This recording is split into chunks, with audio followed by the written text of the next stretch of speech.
اور کتابوں کا خدا اور ہے، بابوں کا خدا اور،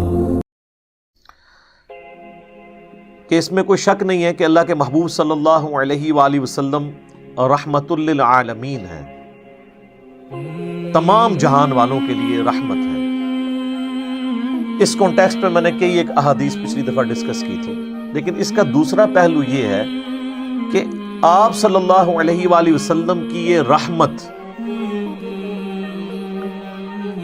جہاں پر اللہ تعالیٰ کی حدود ٹوٹتی تھی وہاں پر اپلائی نہیں ہوتی تھی، وہاں پر آپ صلی اللہ علیہ وآلہ وسلم سے زیادہ سخت بندہ کوئی نہیں تھا، اور آپ صلی اللہ علیہ وآلہ وسلم کا لاڈلے سے لاڈلا صحابی بھی کسی ایسے معاملے میں اللہ کے محبوب صلی اللہ علیہ وآلہ وسلم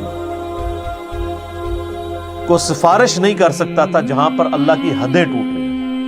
تو رحمت للعالمین کا قطعاً یہ مطلب نہیں ہے کہ جہاں پر اللہ کی حدیں ٹوٹ رہی ہوں وہاں پہ بھی نبی علیہ السلام جو ہے وہ رحمت کا ہی مظاہرہ کریں گے، نہیں، وہاں پہ سختی کریں گے۔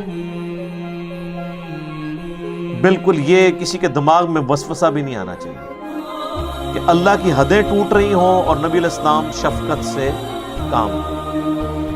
عام پبلک میں بھی یہ بات مشہور ہے کہ نبی علیہ السلام نے کبھی بھی کسی کو بد دعا نہیں دی، یہ بات بھی بالکل غلط ہے۔ آپ نے اپنی ذات کے لیے کسی کو بد دعا نہیں دی۔ بخاری مسلم میں کئی احادیث ہیں کہ نبی علیہ السلام نے قنوت نازلہ پڑھی ہے ان کافروں کے اوپر، ان کے لیے بد دعا کی، دعائے ضرر کی، جنہوں نے آپ صلی اللہ علیہ وآلہ وسلم کے ساتھیوں کو ناحق قتل کیا، ان پہ آپ نے بد دعائیں، لعنتیں بھیجی۔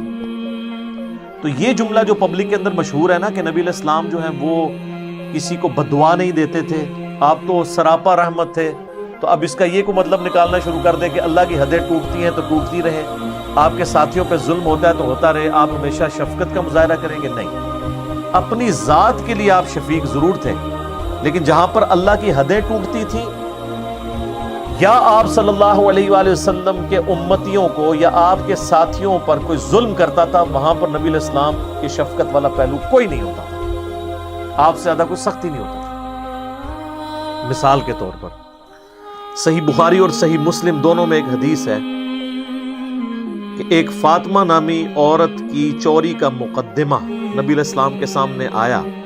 وہ چونکہ اونچے خاندان سے تعلق رکھتی تھی تو اس کی سفارش بھی ساتھ آ گئی اشرافیہ کی۔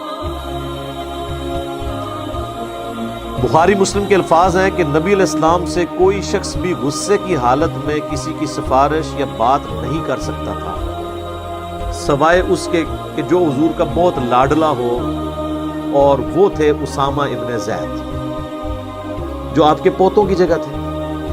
صحیح بخاری میں آتا ہے کہ نبی علیہ السلام اپنے زانوں پر ایک طرف حسن ابن علی کو بٹھاتے تھے اور حضرت اسامہ کہتے ہیں دوسری طرف مجھے بٹھاتے تھے،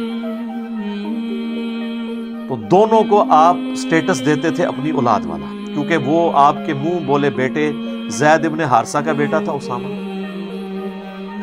تو صحابہ نے ان کو بھیجا، 8-10 سال ان کی عمر تھی، کہ ان کے ذریعے سفارش کروائیں۔ تو نبی علیہ السلام کو جلال آیا، آپ نے فرمایا تم اللہ کی حدوں کے بارے میں مجھ سے سفارش کرتے ہو؟ پھر آپ نے کہا کہ ممبر لگاؤ مسجد میں۔ نماز کے بعد آپ علیہ السلام نے مسجد میں خطبہ دیا اور فرمایا کہ تم اللہ کی حدوں کے بارے میں مجھے سفارش کر رہے ہو؟ اللہ کی قسم تم سے اگلی قومیں اسی لیے ہلاک ہوئیں کہ ان کے اشرافیہ کے لیے اور قوانین ہوتے تھے، یعنی جو بڑے سٹیٹس کے لوگ ہیں، اور عام چھوٹے سٹیٹس کے لوگوں کے لیے اور قوانین ہوتے تھے۔ اللہ کی قسم اگر میری بیٹی فاطمہ بھی چوری کرتی تو میں اس کے بھی ہاتھ کٹوا دیتا۔ یہ تو فاطمہ دوسرے قبیلے سے ہے نا، فاطمہ بنت محمد بھی یہ کام کرتی نا، تو اللہ کی حدوں کے معاملے میں میں کسی کی سفارش قبول نہ کرتا۔ اب رحمت للعالمین والا فنکشن نہیں اپلائی ہوگا یہاں۔ اسی طریقے سے ایک اور حدیث ہے، وہ بھی بخاری اور مسلم دونوں کے اندر ہے۔ ایک جنگ کے دوران حضرت اسامہ ابن زید، یہی لاڈلے صحابی، یہ کہتے ہیں کہ ایک کافر کے ساتھ میری جھڑپ ہو رہی تھی، اور جب اس نے دیکھا کہ وہ میری تلوار کے نیچے آیا ہے تو اس نے فوراً کلمہ پڑھ دیا۔ اب کلمے کا تقاضا یہ تھا کہ حضرت اسامہ اسے قتل نہ کرتے کیونکہ وہ تو مسلمان ہو گیا تھا. تھوڑی دیر پہلے جو جنگ تھی وہ تو اس وجہ سے تھی کہ اللہ کے لیے، جب اس نے کلمہ ہی پڑھ لیا تو بات ہی ختم ہو گئی. صحیح مسلم میں حدیث ہے کہ اسلام قبول کرنا پچھلے کے سارے گناہوں کو معاف کر دیتا ہے. اور اسی کانٹیکسٹ میں مولا علی رضی اللہ تعالیٰ عنہ علیہ السلام کا بھی ایک واقعہ سیرت کی کتابوں میں نقل ہوا ہے. جب ایک کافر ان کی تلوار کے نیچے آیا تو عین اس موقع پہ اس نے آپ کے منہ پہ تھوک دیا تو آپ اس کے سینے سے نیچے اترے، کہا کہ نہیں اب میرا غصہ بھی اس پہ شامل ہو گیا. کلمہ نہیں پڑھا تھا اس نے لیکن کا غصہ شامل ہو گیا ہے. جب اللہ کے ساتھ کسی اور کی نیت ہوگی یعنی میرے نفس کی، تو اب یہ عمل اللہ کے لیے خاص نہیں رہا. تو وہ آپ کے اخلاق سے اتنا متاثر ہوا کہ اس نے کلمہ ہی پڑھ لیا. اس نے تو کلمہ پڑھ لیا لیکن سیدنا علی کو آج تک ہم جب ان کا نام لیتے ہیں نا تو ہم کیا کہتے ہیں؟ کرم اللہ وجہ الکریم. ان کے اس مبارک چہرے پر اللہ کا کرم ہو. یہ اس واقعے کی طرف اشارہ ہوتا ہے کہ جس چہرے پر جب تھوک پڑی تو اللہ کی رضا کی خاطر بجائے کہ غصہ ایڈ فیول ٹو فائر ہوتا، اتر گیا.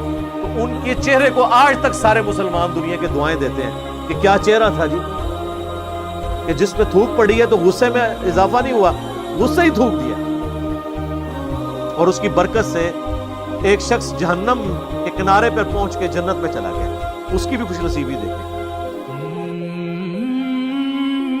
تو یہ بخاری مسلم کے الفاظ ہیں کہ اسامہ بن زید رضی اللہ تعالیٰ عنہ نے جب اس نے کلمہ پڑھا تو انہوں نے وہی سمجھا جو ہم بھی سمجھتے ہیں کہ یہ ڈر گیا اس لیے کلمہ پڑھ رہا ہے. انہوں نے اس کی گردن کاٹ دی لیکن بعد میں ضمیر ملامت کر رہا تھا کہ یار مجھ سے لگتا ہے غلط ہو گیا. تو خود ہی جا کے نا ایک دن حضور صلی اللہ علیہ وآلہ وسلم سے عرض کی کہ اللہ کے نبی اس طرح یہ واقعہ ہوا تھا، میں نے تو اس کو قتل کر دیا. آپ علیہ السلام غصے میں آ گئے. آپ نے فرمایا جب اس نے کلمہ پڑھ دیا تھا تو پھر بھی تو نے اسے مار دیا. تو انہوں نے عرض کی کہ اللہ کے رسول اس نے ڈر کے کلمہ پڑھا تھا. ہم بھی ہوتے تو شاید یہی کہتے. اس پہ نبی علیہ السلام نے جو جملہ بولا نا، آپ فرمایا کیا تو نے اس کا دل چیر لیا تھا کہ وہ ڈر کے کلمہ پڑھ رہا ہے یا واقعی اس نے اللہ کو مان لیا ہے؟ اب یہ تو کوئی دنیا کا انسان یہ دعویٰ نہیں کر سکتا نا، فتویٰ تو ظاہر پہ لگتا. اور اسامہ ابن زید کہتے ہیں کہ نبی علیہ السلام نے جب مجھے ڈانٹا تو آپ نے پھر ساتھ ایک جملہ بار بار ریپیٹ کیا، اسامہ تو کیا کرے گا جب قیامت والے دن وہ شخص اللہ کی بارگاہ میں کلمہ پڑھتا ہوا تیرے خلاف مقدمہ دائر کر دے گا. اسامہ تو کیا کرے گا، اسامہ تو کیا کرے گا، اسامہ تو کیا کرے گا. یہ جملہ آپ اتنی دفعہ ریپیٹ کرتے رہے کہ حضرت اسامہ کہتے ہیں میرے دل میں خواہش ہوئی کہ کاش میں آج سے پہلے کافر ہوتا، آج ہی کلمہ پڑھ کے مسلمان ہوتا، کم از کم میرا یہ گناہ تو دور رہتا. کاش رسول اللہ خاموش ہو جاتے جب بار بار جملے کو ریپیٹ کر رہے تھے. تو یہ اللہ کی حد ٹوٹی نا تو نبی علیہ السلام نے کوئی لحاظ نہیں کیا. صحیح بخاری میں حضرت خالد ابن ولید کے حوالے سے بھی اسی قسم کا ایک واقعہ ملتا ہے. اس میں تو نبی علیہ السلام کے الفاظ ہیں کہ اے اللہ خالد کے میں اس عمل سے بری ہوں، یہ تیرا اور خالد کا معاملہ ہے، میں نکلا، یعنی میں نے کوئی خالد کی سفارش نہیں کرنی، تو اس نے غلط کام کیا ہے خود تجھے جواب دے. اور نبی علیہ السلام اللہ کی حدیں جہاں پہ ٹوٹتی تھی کوئی لحاظ نہیں کرتی. ایک اور حدیث ہے بخاری اور مسلم دونوں میں، آپ نے اکثر سن رکھی ہوگی کہ نبی صلی اللہ علیہ وآلہ وسلم نے فرمایا کہ میرا دل چاہتا ہے کہ میں اپنی جگہ کسی اور کو امام مقرر کروں اور ان لوگوں کے گھروں کو جا کر آگ لگا دوں جو لوگ اذان کی آواز سننے کے باوجود مسجد میں آ کر نماز نہیں پڑھتے. اگر مجھے عورتوں اور بچوں کا خیال نہ ہوتا کیونکہ ان پہ جماعت فرض ہے، میں ان لوگوں کے گھروں کو آگ لگا دیتا. اب مجھے بتائیں آپ کی آج کل کی ڈاکٹرین میں تو یہ بڑا سخت جملہ ہے. یہ سراپا رحمت جو شخصیت ہے آپ تو کہیں گے اس کے اخلاق کو یہ زیب ہی نہیں دیتا کہ وہ ایک جماعت چھوڑنے پہ کہ میں گھروں کو آگ لگا دوں گا، اس لیے کہ اللہ کی حق ٹوٹی. صحیح مسلم میں حدیث ہے جو لوگ جمعے کی نماز نہیں نہ پڑھتے، اگر بچوں اور عورتوں کا مجھے خیال نہ ہوتا میں ان کے گھروں کو آگ لگا دیتا کہ جمعے کی نماز نہیں پڑھتے آگے. تو یہ جہاں جہاں پر اللہ کی حد ٹوٹتی تھی نا وہاں پر یاد رکھیے کہ نبی علیہ السلام سے زیادہ سخت مزاج ہی کوئی نہیں تھا۔